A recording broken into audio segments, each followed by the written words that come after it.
Managing exam stress, इस विषय पे बात करने से पहले मैं आपको एक सवाल पूछूंगी। आप जब फर्स्ट ग्रेड में थे और आपकी जब एग्जाम होती थी तो आपको कितना स्ट्रेस आता था? आप बोलोगे कि तब तो हम भी छोटे थे, एग्जाम भी छोटी थी। अब हम लोग बड़े हो गए और एग्जाम भी बड़ी हो गई है, लेकिन एग्जाम तो एग्जाम ही है।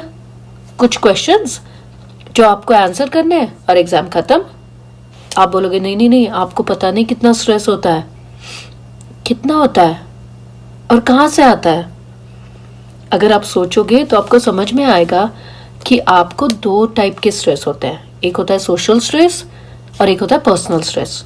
सोशल स्ट्रेस होता है जो आपको आप सोचते हो कि लोग क्या कहेंगे, मुझे एक पर्टिकुलर कॉलेज में एडमिशन मिलेगी या नहीं मिलेगी, मुझे साइंस मिलेगा, कॉमर्स मिलेगा, आर्ट्स मिलेगा, इंजीनियरिंग में जाना है, ऑल दो स्ट्रेस।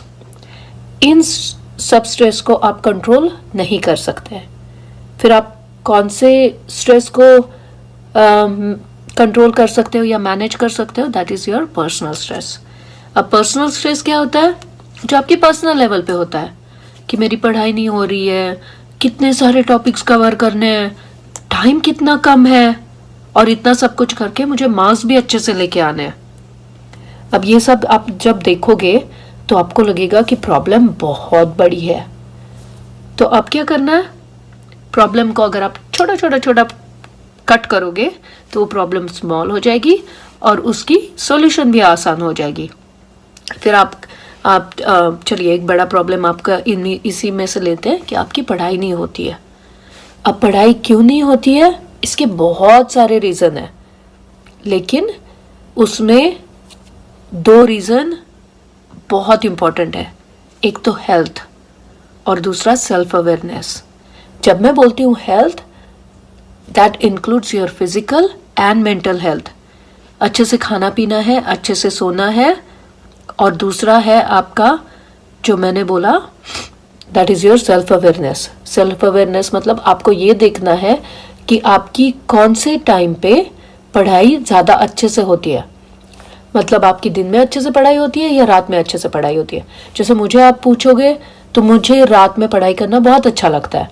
मुझे वो शोर शराबा या हल्ला गुल्ला बिल्कुल मैं पढ़ाई नहीं कर पाती हूँ। लेकिन मेरी एक फ्रेंड है जो पीछे गाने सुनती है और अच्छे से पढ़ाई करती है। अगर उसको पूछो कौन सा गाना चल रहा है तो उसको वो नहीं पता है, लेकिन उसकी पढ़ाई बहुत अच्छे से होती है।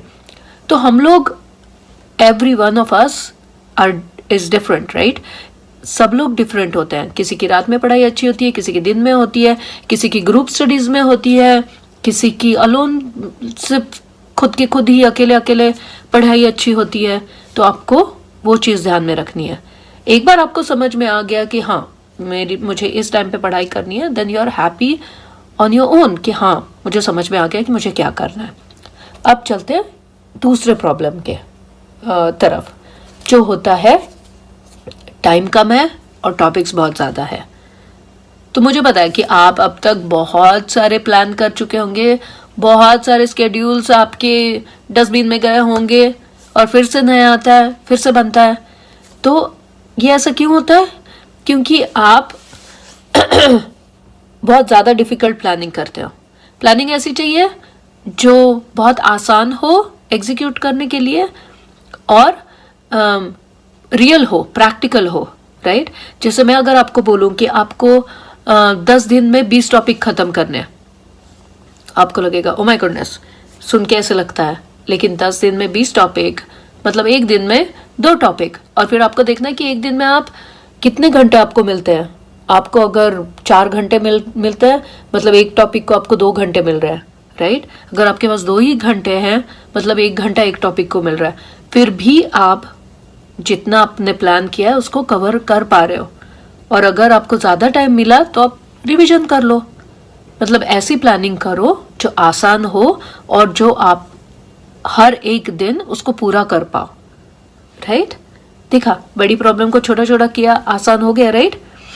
नेक्स्ट अपनी प्रॉब्लम है कि इतना सब कुछ करके भी मुझे मार्क्स अच्छे से लेके आने। मुझे सिर्फ पढ़ाई नहीं करनी है, मुझे मार्क्स भी अच्छे से चाहिए। अब वो भी हर एक की लेवल अलग अलग है।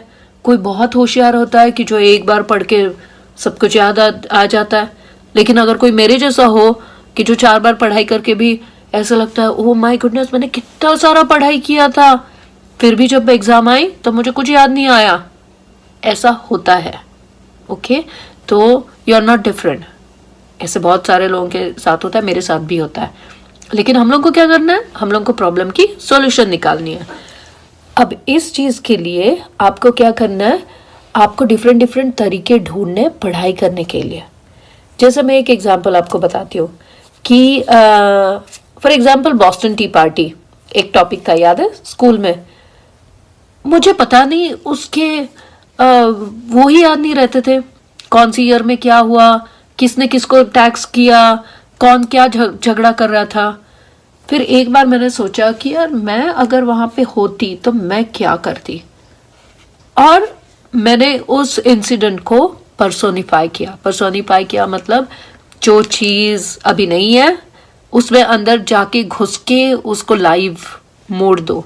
मतलब मैंने क्या किया, मैंने सोचा अच्छा बॉस्टन टी पार्टी को टी पार्टी क्यों बोलते हैं, क्योंकि इन द ईयर ऑफ 1700 जब साल था तब टी जो होता है चाय वो बहुत फेवरेट था।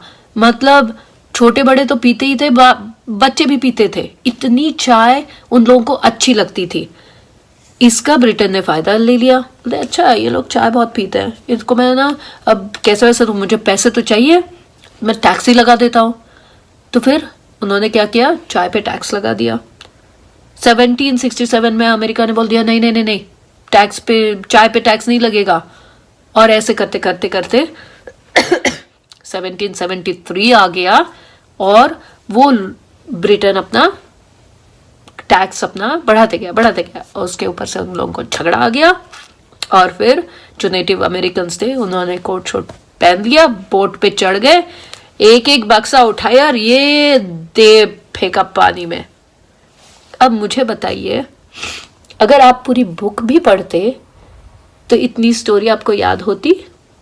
लेकिन अगर मैं पूछूं कि हाँ कौन सा साल था जब चाय बहुत पसंद आया था, आप मुझे बताओगे, आप मुझे 1 सेकंड में बता दोगे।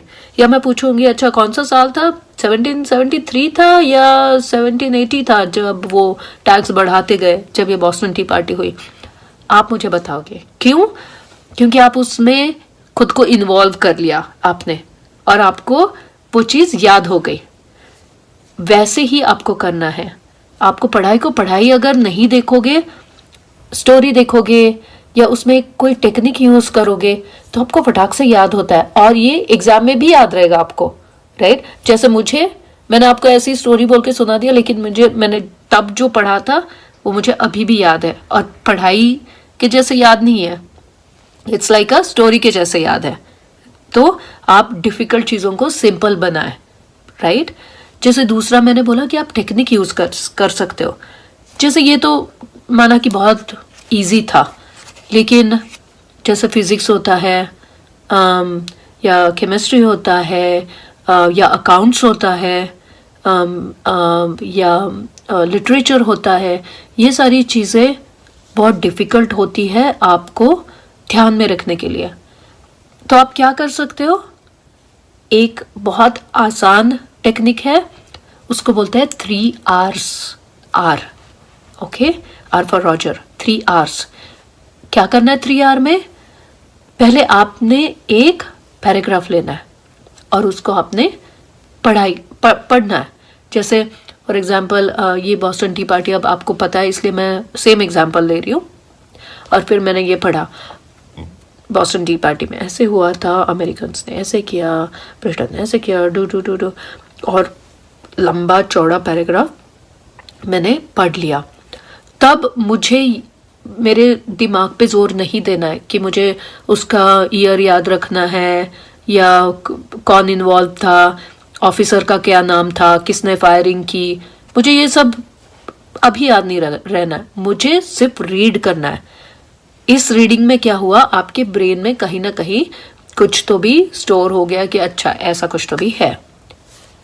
दूसरा आर होता है जब आप अगेन वो रीड करोगे केयरफुली। और आपका अगर यहाँ पे एक पेज है आपने जो पढ़ा है, उसके साइड में आपने अपने नोटबुक पे एक ऊपर लिखना है बॉस्टन टी पार्टी हेडिंग, और नीचे बुलेट पॉइंट्स, मतलब एक डॉट डॉट करके सिर्फ पॉइंट्स लिखने हैं, नॉट सेंटेंसेस। पूरा का पूरा आपको सेंटेंस नहीं लिखना है, सिर्फ पॉइंट लिखना है। क्या? इतने साल में 1700 साल में उनको चाय बहुत पसंद थी। 1767 में अमेरिका ने नो बोला। 1773 में उन्होंने फिर भी वो टैक्स बढ़ाते गए और फिर बॉस्टन टी पार्टी का इंसिडेंट हुआ। बस 3-4 बुलेट पॉइंट, दैट्स इट। और फिर उसको पेज को आप बंद करना है आपने। और थर्ड आर है जो आपका, सो सेकंड आर हुआ आपका रिमेम्बरिंग द पॉइंट्स, और थर्ड आपका आर हुआ रिकॉल। मतलब आपको आपका पेज बंद करना है और आपको याद करना है कि आपने क्या पढ़ा, 2-3 पॉइंट्स वो क्या थे, और आपको वो बोलना है, जोर से बोलना है, जोर से पढ़ना है। क्यों? क्योंकि जब आप पढ़ाई करते हो तब आपके जो 5 ऑर्गन्स होते हैं, अगर वो सारे के सारे पढ़ाई में इन्वॉल्व होते हैं तो आपके ब्रेन में ज़्यादा जल्दी रजिस्टर होता है। मतलब आप सिर्फ ऐसे पढ़ोगे तो आपका सिर्फ ब्रेन और आंखें, right, eyes are involved. But अगर आप पढ़ोगे जोर जोर से, मतलब क्या हो रहा है, आपकी आईज एंगेज्ड है, ब्रेन एंगेज्ड है, आप बोल रहे हो, आपका माउथ भी एंगेज्ड है, ईयर्स भी एंगेज्ड है, और आप लिख रहे हो, तो आपके सारे के सारे ऑर्गन्स एंगेज है पढ़ाई करने में के लिए। और वहीं पे आपकी कंसंट्रेशन की प्रॉब्लम भी सॉल्व हो जाएगी। कंसंट्रेशन कब हटता है? जब आपका दिमाग किसी और तरफ चला जाता है। वो कब होता है? जब आपका कोई भी एक ऑर्गन आपके पढ़ाई में ध्यान नहीं दे रहा है, राइट? जैसे मैं ऐसे ऐसे पढ़ रही हूँ और सोच रही हूँ कुछ और, बट अगर मैं बोल रही हूँ, सुन भी रही हूँ, लिख भी रही हूँ, फिर मुझे किसी और चीज पे ध्यान देने के लिए मेरा कोई भी ऑर्गन फ्री नहीं है, बोलते नहीं नहीं अभी टाइम नहीं है मेरे पास, राइट? तो ये बहुत छोटी छोटी आसान चीजें हैं जो आप अप्लाई कर सकते हो अपनी डेली लाइफ में, आपकी डेली स्टडीज में, ठीक है? अब ये तो हुआ आपकी पर्सनल स्टडीज और टाइम मैनेजमेंट, सब्जेक्ट कैसे कवर करने हैं, मार्क्स अच्छे से कैसे लाना है, कंसंट्रेशन कैसे करना है। और 2 मिनट में लूँगी आपको ये बताने के लिए कि आप जब स्कूल जाते हो, प्री कॉलेज जाते हो, तब आपके टीचर जो बता रहे हैं, तो आप कहीं ना कहीं आपके नोटबुक पे छोटे छोटे पॉइंट्स लिख लीजिए, या तो उन वो जो बोल रहे हैं उनको बहुत अच्छे से सुने, ताकि आपकी ये बाद वाली जो मेहनत है वो बहुत अच्छे से रंग लाएगी और आपको सब चीज़ों में बहुत अच्छे से सक्सेस मिलेगा। और बाकी आपकी टीचर और सब लोग आपको हेल्प करने के लिए, आस्क फॉर हेल्प, ठीक है? And all the very best, no stress, only happiness. All the best for your exams.